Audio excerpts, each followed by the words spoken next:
श्री शिवाय नमस्तुभ्यं। श्री आदिशक्ति पार्वती माताए नमः। श्री विघ्नेश्वराय नमः। श्री लक्ष्मी नारायणे नमः। श्री सरस्वती ब्रह्माय नमः। श्री सियारामे नमः। श्री रामदास हनुमाने नमः। श्री राधे श्यामे नमः। हे शिवजी, તમારી કૃપાથી હું આ શિવ પુરાણ વાંચી રહી છું અને મારી મમ્મી, બેન અને તમામ શ્રોતા આ શિવ પુરાણ સાંભળી રહ્યા છે. અમે બધા આ શિવ પુરાણનું જ્ઞાન પ્રાપ્ત કરી શકીએ એટલી શક્તિ પ્રદાન કરજો અને શિવ પુરાણનું તેજ સહી શકીએ એટલી ક્ષમતા પ્રદાન કરજો. હે વિઘ્નેશ્વર ગણપતિ બાપા, તમે શિવ પુરાણના વંચનમાં આવતા તમામ વિઘ્ન હરજો.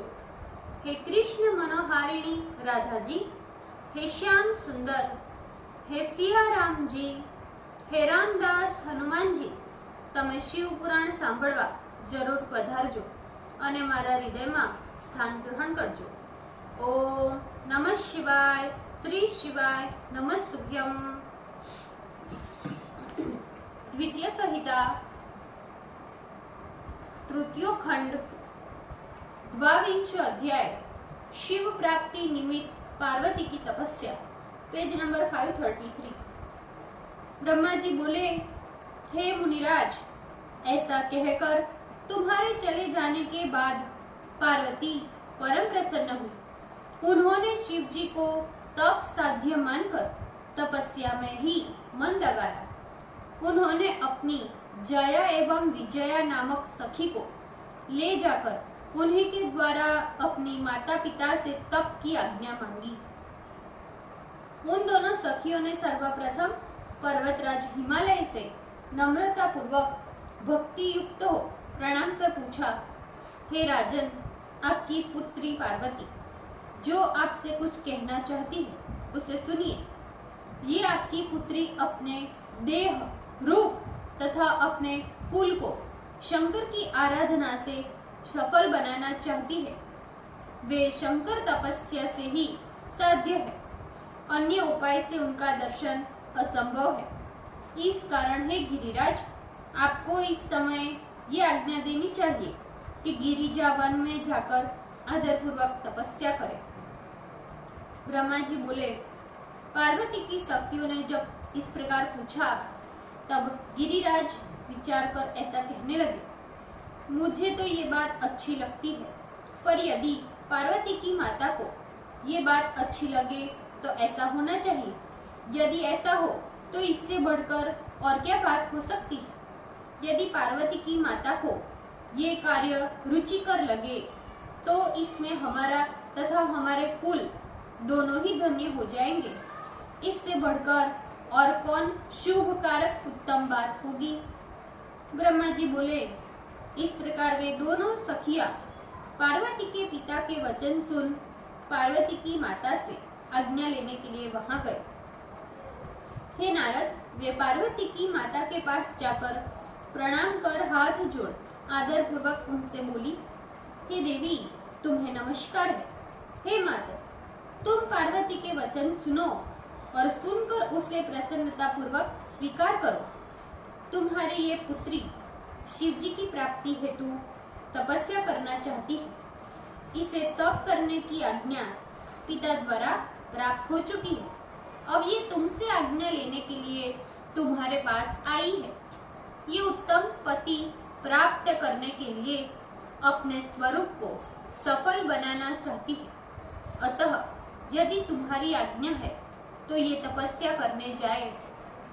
ब्रह्मा जी बोले, हे मुनीश्वर, ऐसा कहकर वे सखिया मौन हो गई.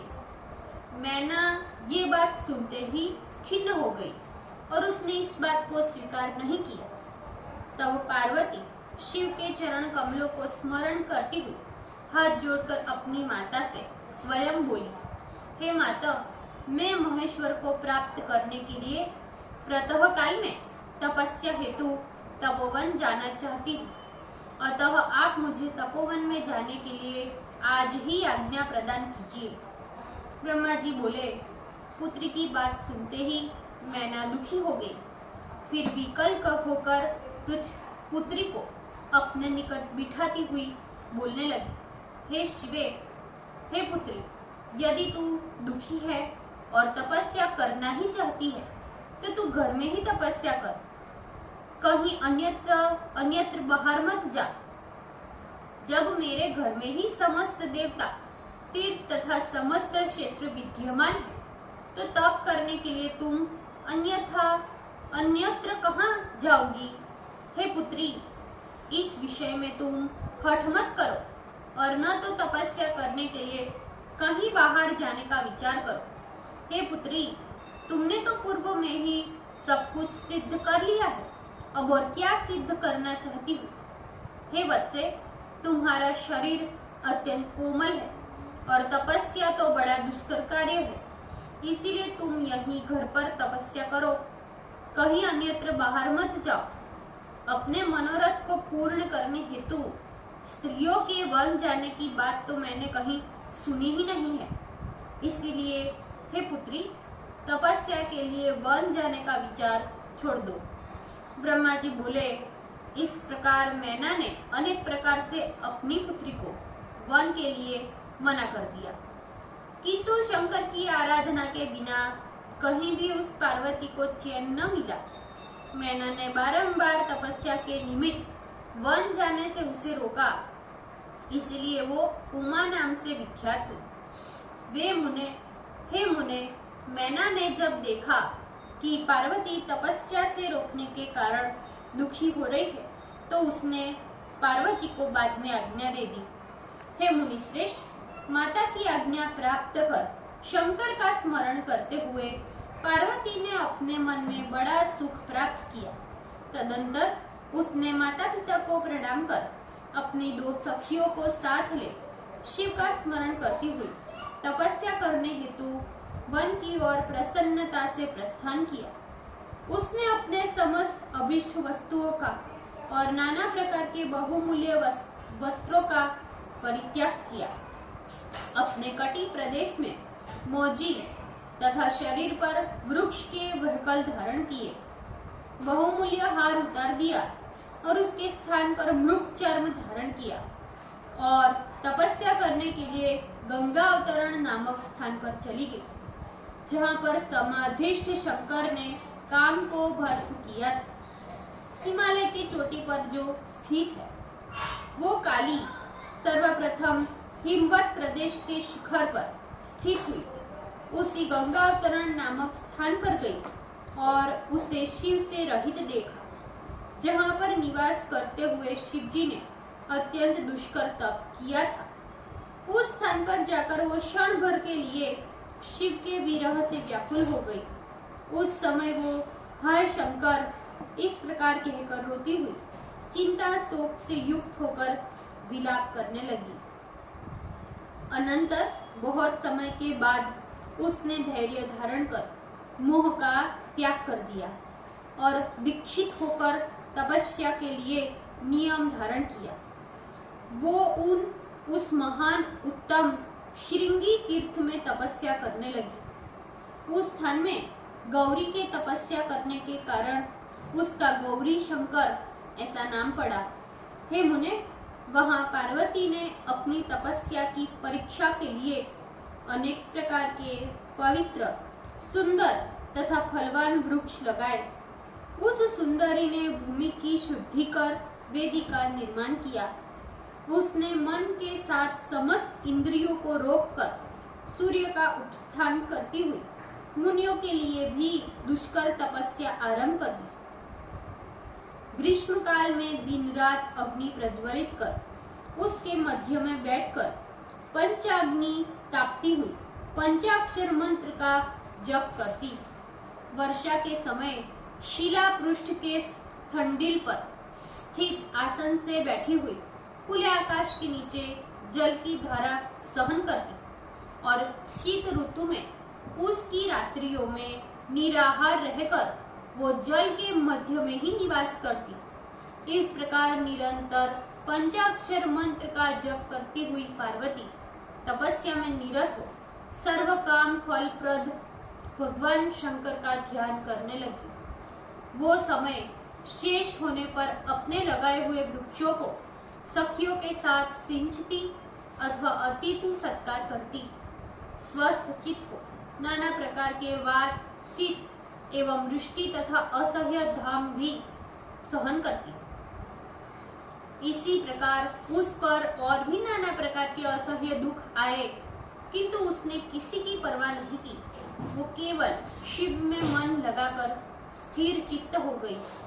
पहले तो उसने फल खाकर तपस्या की, फिर पत्ते खाकर तपस्या में निरत हुई। उस पार्वती ने अनेक वर्ष बिता दिए। तदंतर उसने पत्ते भी खाना छोड़ दिया और निराहार रहकर तपस्या में लीन रहने लगी। जब उस हिमालय की पुत्री ने पत्ते खाना भी छोड़ दिया तो देवताओं ने उसका नाम अपर्णा रखा। वो एक पैर पर स्थित हो शिव का ध्यान करती, पंचाक्षर मंत्र का जप करती हुई उग्र तपस्या करने लगी। शरीर पर वल्कल धारण किए हुए एवं सिर पर जटा जूट धारण किए हुए शिव का ध्यान करती हुई उस पार्वती ने अपनी तपस्या से मुनियों को भी जीत लिया। इस प्रकार तपस्या में निरत होकर शिव का चिंतन करते हुए उस पार्वती ने उसी तपोवन में 3 सहस्त्र वर्ष बिता दिए, जहाँ पर शंकर ने 60 सहस्त्रों वर्षों तक तपस्या की थी। वहां इतने वर्षों तक तपस्या करने के अनंतर वो अपने मन में विचार करने लगी, हे महादेव, क्या आप तपस्या में निरत हुए मुझे जानते नहीं हो, जो मुझे तपस्या करते हुए इतने वर्ष बीत जाने पर भी अभी तक आपने मेरी शुद्धि नहीं की।